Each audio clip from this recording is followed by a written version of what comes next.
Want to maximize your Poshmark sales with smart pricing? Let me walk you through the best strategies to get those listings sold fast while still making a great profit. Step 1. Start by checking similar listings on Poshmark. Use filters to search for items like just in or by likes and sold. This helps you find a proper middle ground between what people are asking for and what items are actually selling for. So look for trends in pricing so you have room to offer discounts or send offers later without cutting into your profit. Step 2, always be honest about your item's condition and compare it to similar listings. You can't expect a huge ROI on something that's been well loved compared to the same item that's new with tags. Condition matters when pricing, so factor that in to stay competitive. Step 3. Now let's talk about charm pricing.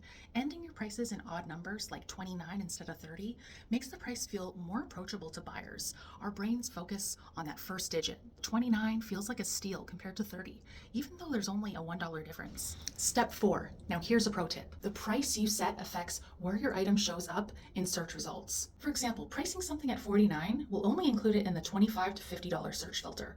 But if you bump it up to 50, it'll show up in both the 25 to 50 as well as the 50 to 100 filters. This means more eyes are on your listing. The same rule also applies for higher end items. So moving an item that's $99 to $100 gets you into the next tier of search results. Step 5. Find that sweet spot by pricing on the higher end of your range. This allows you room for negotiating, sending out offers, and discounting during closet clearout, all while keeping your profit intact. Pricing a little higher gives you flexibility to make deals without feeling like you're leaving money on the table. Follow these steps to master your pricing on Poshmark and watch your sales skyrocket.